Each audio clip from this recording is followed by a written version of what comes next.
बिस्मिल्लाहिर्रहमानिर्रहीम। Property Studios के साथ मैं हूं फैज़ान भाई। नाज़रीन, आज हम बात करेंगे कि किसी भी मुल्क की बैकबोन इकनॉमिक एक्टिविटीज़ को कहा जाता है, और आने वाले दिनों में पाकिस्तान की इकनॉमिक हब गवादर बनने जा रहा है। आपने सुना होगा गवादर के बारे में कि गवादर बनने जा रहा है और उसमें बहुत सी अपॉर्चुनिटीज़ हैं, लेकिन आपके दिमाग में कई सवालात पैदा होंगे कि गवादर क्या है, इसकी हिस्ट्री क्या है, इन्वेस्टमेंट कैसे कर सकते हैं, इसके फ्यूचर प्लान्स क्या हैं। तो इन सारे सवालात के जवाबात के लिए हमने यहाँ पर मदऊ किया है जो गवादर के प्रॉपर्टी के एक्सपर्ट हैं। वो इस वक्त हमारे साथ मौजूद हैं, आतिफ रशीद अवान साहब। उनसे हम जानना चाहेंगे कि आपके जितने सवालात हैं उसके बारे में वो क्या कहते हैं। सर, पहले तो आपका बहुत शुक्रिया टाइम देने के लिए। जी, माय प्लेजर। सर, आज हम बेसिक क्वेश्चंस ये करना चाह रहे हैं कि गवादर के बारे में लोग जानते तो नो डाउट ज़रूर हैं कि गवादर बनने जा रहा है, लेकिन वो उसकी बेसिक इन्फॉर्मेशन नहीं जानते। तो अगर आप गवादर की हिस्ट्री के बारे में थोड़ा सा हमें बताएं तो मज़ीद मैं भी नेक्स्ट भी आपसे क्वेश्चंस करूंगा। हिस्ट्री के बारे में प्लीज़ थोड़ा ज़रूर बताइएगा। जी ज़रूर, बहुत शुक्रिया आपका। सर, गवादर बेसिकली एक डिस्ट्रिक्ट है जी पाकिस्तान का, और बलूचिस्तान जो प्रोविंस है उसका पार्ट है जी। और ये पहले ओमान का हिस्सा था, और फिर इसने गवर्नमेंट ऑफ पाकिस्तान ने इसको बाय किया है गवर्नमेंट ऑफ ओमान से। राइट। और ये बेसिकली सी शोर पे वाक़या हमारा कोस्टल साइड है ये सारा। Right. It is away around 600 kilometres from Karachi, और ये सारा का सारा जो है वो कोस्टल बेल्ट है पाकिस्तान का, और बहुत ही खूबसूरत कोस्टल बेल्ट है। और इसमें 3 तहसीलें, एक पसनी है, गवादर इटसेल्फ है, और एक जीवनी है। ओके। और जी जो लोकल आबादी है वो तकरीबन 100,000 है। और इसके अलावा बहुत सारे लोग माइग्रेट भी करके आए due to find their livelihoods, और अपना ज़रिए मुआश के लिए आए हुए, जिसमें मेनली लोग यहाँ पे माइग्रेट किए हुए हैं रियल एस्टेट में काम करने के लिए। जिस तरह आप बता रहे हैं आतिफ साहब कि काफ़ी क्राउड जो है वो गवादर की तरफ चलना शुरू हो गया है, वो बिजनेस कम्युनिटी भी उस तरफ जा रही है, इन्वेस्टमेंट भी जा रही है। तो आप क्या समझते हैं कि इन्वेस्टमेंट गवादर में कितना, मतलब अगर कोई इन्वेस्ट वहाँ पर करता है तो उसकी इन्वेस्टमेंट का फ्यूचर किस तरह आप देखते हैं कि अगर वो इन्वेस्ट करता है तो किस तरह वो प्रॉफिट में जाएगा, और उसकी जो सिक्योरिटीज़ कुछ होती हैं कि आया मेरी जो इन्वेस्टमेंट है वो सेफ़ होगी या नहीं होगी, तो इसके ऊपर आप क्या कहते हैं? जी, इन्वेस्टमेंट पॉइंट ऑफ व्यू से बड़ी ज़बरदस्त अपॉर्चुनिटी है गवादर में। ठीक है। और क्योंकि सबसे पहले तो पूरे पाकिस्तान के हिसाब से जो यहाँ पे होने जा रहा है जी, जितने कंट्रीज इन्वॉल्व हैं, ये पूरा रीजन जो है गवादर पे डिपेंडेंट है इस वक्त, स्पेशली चाइना एंड पाकिस्तान। जी। बेसिकली गवादर एक प्रोजेक्ट है ओबोर, ओके, चाइना का। जी। उसका एक पार्ट है सी पैक, ओके। और उस सी पैक का समझ लें जो दिल है वो गवादर है, यानी सी पैक गवादर के बगैर कंप्लीट नहीं हो सकता। बिल्कुल। और उसका बेसिक रीज़न ये है कि जो डिस्टेंस चाइना को मिडल ईस्ट से या बाकी स्टेट से काम करने में जो डिस्टेंस उसका कोई अराउंड 2 मंथ्स में वो कवर करता है, ड्यू टू गवादर वो डिस्टेंस अराउंड 17 डेज का रह जाता है। Very good. तो एक तो टाइम बचता है उसका, टाइम। दूसरा उसमें जो है लागत है, जो चीज जो भी प्रोडक्ट आती है या जाती है उसमें एक्सपेंस कम हो जाता है। जी बिल्कुल। तो ये उसको करना ही पड़ेगा, सी पैक बनाना उसके लिए नागुज़ीर है, उसने इस चीज़ को करना है। ठीक है। और बाकी रही आपने इन्वेस्टमेंट पॉइंट ऑफ व्यू से बात की है, तो इन्वेस्टमेंट इस वक्त समझ लें कि बहुत ही वहाँ पे अंडर वैल्यू हैं चीज़ें। ओके। और इदारे अपना काम बेहतरीन कर रहे हैं, चाहे वो सेटलमेंट हो, चाहे वो जीडीए हो, और चाहे लोकल गवर्नमेंट हो। ठीक है। बड़े प्रोफेशनल लोग आ गए हैं कंपैरेटिवली, जो आज से 5 साल या 10 साल पहले चीज़ें थी। अब हर चीज़ सिस्टमैटिक है। तो सबसे पहले तो अगर जिसने इन्वेस्टमेंट करनी है जी, उसको गवादर आना चाहिए। Okay. One must come to Gwadar first of all. Step number 1 ये है कि उनको गवादर आना चाहिए, वो अपनी आंखों से देखें कि उन्हें क्या चीज़ सूट करती है। ठीक है। सेकेंडली, मेरी नज़र में गवादर उनके लिए फॉर इन्वेस्टमेंट ठीक है जिनके पास कोई 1.5, 2 साल, 2.5 साल की होल्डिंग पावर है। ओके। जो शॉर्ट टर्म इन्वेस्टमेंट है वो गवादर के लिए सूट नहीं करती। यानी जिस बंदे के पास एक सर्टेन अमाउंट ऑफ इन्वेस्टमेंट है, उसी पे वो अपना जो रोजगार चला रहा है, उसी पे वो कोई काम कर रहा है, तो उसके लिए गवादर उसको सूट नहीं करता। जिसके पास 2-2.5 साल की होल्डिंग पावर है, ठीक है, तो मेरे ख्याल में, according to me, Gwadar will be the best investment for him. कि जो भी बंदा 2-2.5 साल होल्ड कर सकता है उसके लिए बहुत बड़ी अपॉर्चुनिटी है गवादर। तो आतिफ साहब, अगर हम थोड़ा सा नेक्स्ट चलें, अगर हम रियल एस्टेट की बात करें, प्रॉपर्टी की बात करें, वहाँ पर अगर कोई इन्वेस्टमेंट करना चाह रहा है तो आप उसको क्या मशवरा देते हैं कि वो आ जाए और उसके जो कोई उसका डर है कि मेरी इन्वेस्टमेंट कहीं ज़ाया ना हो जाए, कोई इस पे मेरी जगह पे कोई कब्जा ना हो जाए, इसके ऊपर आप क्या कहते हैं कि कितनी सिक्योरिटी वहाँ पर उसकी इन्वेस्टमेंट की, और उसके अगर रियल एस्टेट में जाता है तो उसमें कितना सिक्योर रहेगा उसको सब कुछ? देखें, सबसे पहले तो मैंने आपको बताया कि आना एक तो ठीक है, अगर पॉसिबल है तो ठीक है, या कोई अपना ट्रस्टवर्दी बंदा है तो वो भी, फिर वो ट्रस्टवर्दी बंदा भी आगे से प्रॉपरली उस तरह से एक्टिव हो। ठीक है। और सेकेंडली, आप जब वहां पे आ जाते हैं तो उसमें बहुत सारी अपॉर्चुनिटीज हैं। ठीक है। एक अपॉर्चुनिटी है ओपन लैंड की, जैसे हम प्राइवेट रकबा कहते हैं, वो XYZ किसी का भी हो सकता है। ठीक है। दूसरी अपॉर्चुनिटी है सोसाइटीज की, यानी गवर्नमेंट सोसाइटीज की। ठीक है। गवर्नमेंट सोसाइटीज दूसरे नंबर पे, आगे तीसरे नंबर पे है प्राइवेट सोसाइटीज। जी। तो जब बंदा आ जाता है फिर वो अपनी इन्वेस्टमेंट के हिसाब से देखता है, अपनी तबीयत के हिसाब से देखता है कि उसने किस में इन्वेस्टमेंट करनी है, और होल्डिंग पावर के हिसाब से देखता है। जी। जो सोसाइटीज की इन्वेस्टमेंट वो तो बड़ी सिंपल है। ठीक है। जैसे यहाँ पे DHA है या स्मार्ट सिटी है या XYZ और सोसाइटीज हैं, उनकी डॉक्यूमेंटेशन जो है एज सेफ एज DHA है। स्पेशली अगर हम सोसाइटीज में देखें तो सिंघार हाउसिंग सोसाइटी की डॉक्यूमेंटेशन बहुत अच्छी है, न्यू टाउन है, BCHS है, जीडा है, ठीक है, और Balochistan employees cooperative housing society है, BCHS। ठीक है। और इसके अलावा फिर तीसरी जो बात है वो है प्राइवेट सोसाइटीज की, इंस्टॉलमेंट वाले प्लॉट है। ठीक है।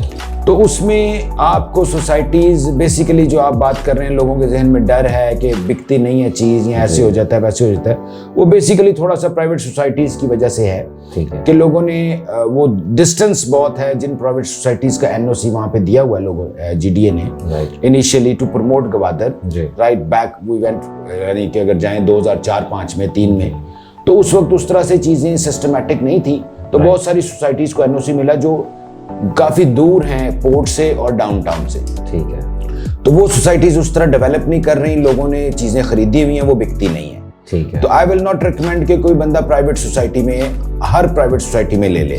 उसका डिस्टेंस फ्रॉम पोर्ट देखना चाहिए, उनकी डेवलपमेंट वो कर रहे हैं नहीं कर रहे ये देखना चाहिए, उनका NOC GDA की वेबसाइट है उसके ऊपर एक्टिव है या के कैंसल्ड है, ये देखना चाहिए। ये नाज़रीन, बल्कि आप भी, मैं अपने व्यूअर्स को कहूँगा कि अगर आप जब भी इन्वेस्टमेंट करने वहाँ पर जाएं तो जो इन्होंने बात की कि NOC जो GDA की जानिब से दिया गया वो ऑनलाइन आप ज़रूर चेक करें किसी भी सोसाइटी में अगर जाते हैं। तो सर, अब थोड़ा सा फिर मज़ीद आगे चलते हैं कि अगर फॉर एग्जांपल कोई रियल एस्टेट में इन्वेस्ट करना चाह रहा है, आप उसको क्या रेफ़र करेंगे कि वो कमर्शियल इन्वेस्टमेंट ज़्यादा करे, कमर्शियल प्लॉट्स ले, या रेजिडेंशियल का ज़्यादा फ्यूचर? आप इसमें डिफरेंस में क्या, आप क्या कहते हैं? देखिए, बेसिकली गवादर एक कमर्शियल हब बनने जा रहा है। ठीक है। तो कमर्शियल एक्टिविटी वहाँ पे होगी, इंडस्ट्रियल एक्टिविटी होगी, ठीक है, और रेजिडेंस, जब ये दोनों एक्टिविटीज होती हैं तो रेजिडेंस की भी जरूरत होती है, इन लोगों ने कहीं रहना भी होता है। बिल्कुल। अपनी इन्वेस्टमेंट के हिसाब से ये चीजें देखी जाती हैं कि उसको क्या सूट करता है, होल्डिंग पावर के हिसाब से सूट करता है। तो सोसाइटीज में तो आप रेजिडेंशियल भी ले सकते हैं, कमर्शियल भी ले सकते हैं। इसके अलावा जो बहुत बड़ी एक एलिमेंट है जिसके ऊपर गवादर की इन्वेस्टमेंट डिपेंड करती है, that is master plan. Master plan ये मुतय्यन करता है कि आप जो पीस ऑफ लैंड ले रहे हैं, when we are talking about open lands, कि वो पीस ऑफ लैंड जो है किस कैटेगरी में फॉल करता है। मास्टर प्लान के ऊपर तकरीबन 20 कैटेगरीज हैं। That is commercial, B&R means business and residential, ware house and M1, M2, MO ये इंडस्ट्रियल की कैटेगरीज हैं। इसके अलावा रिक्रिएशनल है, इसके अलावा इकोलॉजिकल कॉरिडोर्स हैं, इसके अलावा रिजर्व लैंड्स हैं, एक RL1 है, एक RL2 है। Reserve land 1 according to duration, और एक RL2। तो जो भी आप पीस ऑफ लैंड ले रहे हैं वो कैटेगरीज में किस कैटेगरी में फॉल करता है ये आपको GDA बता देता है। ठीक हो गया। तो उस हिसाब से उसकी प्राइस होती है। तो ग्वादर की इन्वेस्टमेंट में सबसे ज्यादा जरूरी जो चीज जी। है वो मास्टर प्लान को रीड करना है। ओके। अगर आप किसी सोसाइटी में जा रहे हैं तो फिर तो वो मैटर नहीं करता, क्योंकि आपके पास डॉक्यूमेंटेशन आ जाती है कि यार कमर्शियल ले रहा हूँ, मैप आ जाता है कि यार रेजिडेंशियल ले रहा हूँ। लेकिन जब आप ओपन लैंड ले रहे हैं जी, तो ओपन लैंड में आपको मास्टर प्लान को थॉरोली रीड करना ठीक है। वो जरूरी है कि मैं जब भी आप किसी से बात करें, किसी मौजे पे बात करें, किसी डिस्टेंस पे बात जी। करें, तो आप पूछें कि जो पीस ऑफ लैंड आप मुझे दे रहे हैं Right. या जो मैं ले रहा हूँ ये किस कैटेगरी में फॉल करता है। ओके। तो it's very easy to find out, और ठीक उसी कैटेगरी का फिर भाव है। एक ही किलोमीटर के डिस्टेंस पे अगर एक चीज पड़ी हुई है कमर्शियल में या इंडस्ट्रियल में या रेजिडेंशियल में, तो उसका अलग रेट है, डिफरेंस। जी बिल्कुल। कमर्शियल का अलग है, रेजिडेंशियल का अलग, हालांकि वो है ओपन लैंड ही है, सेम खसरे में, जी। सेम मौजे में, जी लेकिन it depends on the category of the master plan. जी बिल्कुल, कि वो फाइनल उसका फाइनलाइज उस जगह को क्या करते हैं वो। और उसके फिर आगे से प्रोसीजर्स हैं कि how to buy open land. जी बिल्कुल, उसका मैं क्या इसी प्रोसीजर? क्वेश्चन पर, बल्कि आपने खुद ही क्वेश्चन कह दिया, तो बिल्कुल यही बताएं कि किस तरह इन्वेस्टमेंट कर सके, प्रोसीजर इसका किस तरह होगा, और जो ये ओपन लैंड जिस तरह आपने बात की है इसका इजी वे क्या है, इजी एंड सिक्योर वे। हाँ, बाकी तो सोसाइटी तो बाय करना इट्स वेरी इजी, जो सबको पता है, डीएचए जैसे लिया जाता है या स्मार्ट सिटी जैसे लिया जाता है। लेकिन ओपन लैंड एक थोड़ा सा टू रीड आउट चीज है। उसका एक सिंपल प्रोसीजर है जी, आपको जो भी लैंड आपको बंदा बताता है, राइट, और आपको उसका पिन पॉइंट मंगाएंगे पहले, जो व्हाट्सएप पे लोकेशन आ जाती है। ओके। उस लोकेशन पे आप उसको मास्टर प्लान पे वेरीफाई करेंगे कि वो उस स्पेसिफिक कैटेगरी में फॉल कर रहा है या नहीं कर रहा। ओके। और फिर जब उसको मार्केट से रेट चेक करेंगे उसका जी। कि इस कैटेगरी का इस मौजे में क्या रेट है। ओके। अगर फर्ज कर लें आपकी रेट पे नेगोशिएशन हो जाती है और आपको पता लग जाता है कि ये मैं ठीक चीज ले रहा हूँ, जी, तो फिर आप उसके ऊपर एक कंडीशनल इनिशियली एक टोकन देंगे। ओके। और वो आपको डॉक्यूमेंट्स देगा विच इज फर्द। जी, और फर्द वो होनी चाहिए फ्रेश फर्द, ठीक है। चाहे वो कंडीशनल टोकन के बाद आपको फ्रेश फर्द दे दें या इनिशियली दे दें, आप उसको वेरीफाई लास्ट 6 करवाएंगे। मंथ वैलिड हो वो। हाँ, तो दैट इज ओके, लेकिन आपको नहीं उसको वेरीफाई करवाना है। जी, ठीक है। उसके बाद आप सर्टन अमाउंट ऑफ एक अमाउंट 5-10 लाख रुपया, जो भी आपका जैसी भी डील है, जितनी बड़ी अमाउंट की डील है, ओके। वो आप टोकन मनी देंगे उस, और आप फिर अखबार इश्तिहार देंगे। ओके। और आप उस 7 दिन का टाइम होता है अखबार इश्तिहार में, उसी 7 दिन में आपको जो भी बंदा दे रहा है, पार्टी दे रही है, तो उसमें आपने उसको अपनी जगह को डिमार्केट करवाना है। बिल्कुल नाज़रीन, यहाँ पर आतिफ साहब की बातें चल रही हैं, ये आपके लिए हम प्रोग्राम कर रहे हैं, इन्फॉर्मेटिव प्रोग्राम है, तो आई थिंक कि आपको पेन और पेपर अपने पास ज़रूर रखना चाहिए जो इन्वेस्टमेंट पॉइंट ऑफ व्यू से प्रोग्राम देख रहे हैं, ताकि कोई भी बात इतनी अगर सीनियर बंदा कर रहा है तो कोई आप मिस ना करें और आपको फ़ायदा। जी आतिफ भाई, बिल्कुल आप जो बात कर रहे थे कि लास्ट में ये टोकन कर लें। हाँ जी, आपने उसके बाद अखबार इश्तिहार देना है। जी, ठीक है। अखबार इश्तिहार के बाद उसी विद इन 7 डेज के लिए अखबार इश्तिहार होता है। Right. उन्हीं 7 डेज के अंदर वो आपको पाबंद है, जो भी आपका ब्रोकर है या लैंडलॉर्ड है, कि वो आपको उन 7 डेज के अंदर डिमार्केशन दे। ओके। और डिमार्केशन मींस कि जो स्पेसिफिक मौजे का पटवारी है जी, वो आपके साथ जाएगा, ओके। वो मौके पे जाएगा, आपको चारों कोने देगा आपके, that is called demarcation. Okay. और फिर आप उस पे अपना पिलर्स लगाएंगे, ओके। बुर्जियां लगाएंगे या ट्रैक्टर चलाएंगे। ठीक हो गया। जब ये प्रोसीजर कंप्लीट हो गया तो फिर आप एक अमाउंट, पार्शियल अमाउंट उसको और देंगे। ठीक। Let's say 25%, it could be 30%, it could be 35%, ठीक हो। It varies according to the deal. Okay. और उसके बाद फिर जो भी आपका टाइम शेड्यूल डिसाइडेड है, फिर आपका इसका मतलब है कि फ्रेश फर्द भी आ गई, डिमार्केशन भी हो गई, पटवारी भी आ गया। डिमार्केशन का मतलब है कि वो आपको साइट प्लान भी बना के दें, साइट प्लान्स कह लें, ततीमा कह लें, लट्ठा कह लें। ओके। वो आपको एक पीस ऑफ पेपर देंगे, वो चीज ड्रॉ करके देंगे। ओके। जब चीज ड्रॉ हो जाएगी आपकी एक वाइट पेपर पे, उसको तहसीलदार, पटवारी, कानून को स्टैंप करेगा।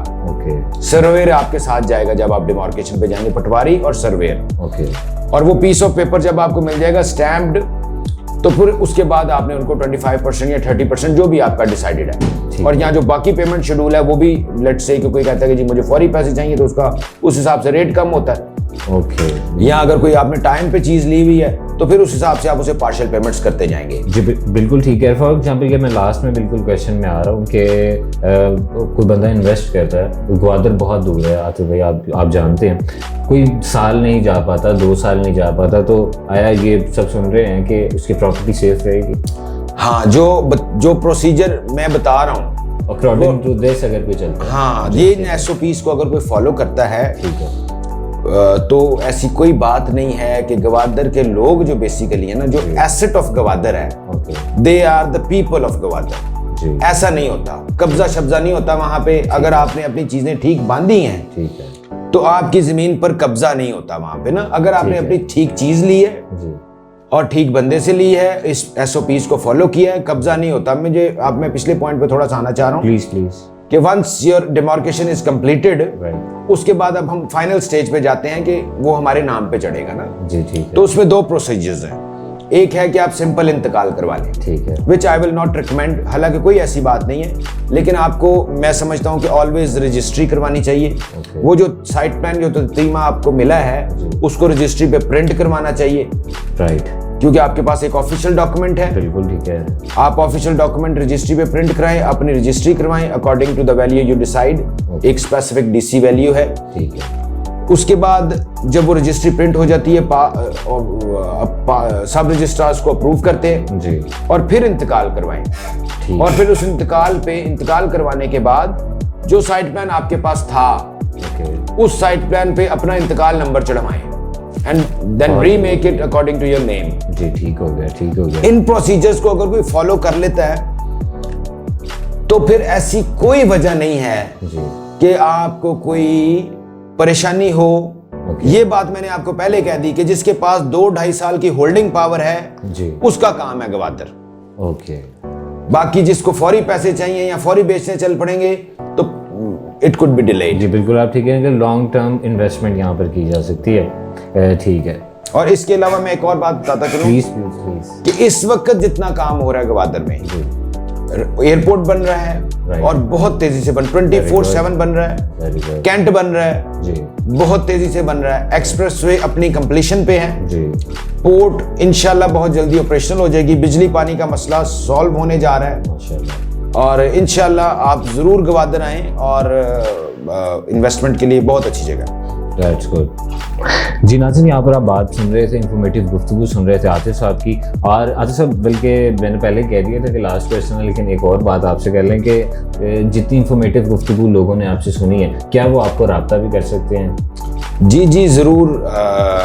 JR प्रॉपर्टीज़ की टीम 24/7 अवेलेबल है। ओके। और कभी किसी को कोई क्वेरी हो, वो ज़रूर कॉल करें। जी बिल्कुल, ये बहुत अच्छी बात है नाज़रीन। बल्कि आपको किसी किस्म की ग्वादर से रिलेटेड कोई क्वेरी हो, कोई क्वेश्चन हो, इन्वेस्टमेंट करने से पहले आपको इन्फॉर्मेशन लेना चाह रहे हो, तो हमारी स्क्रीन के नीचे नंबर एक चल रहा होगा 0322244007।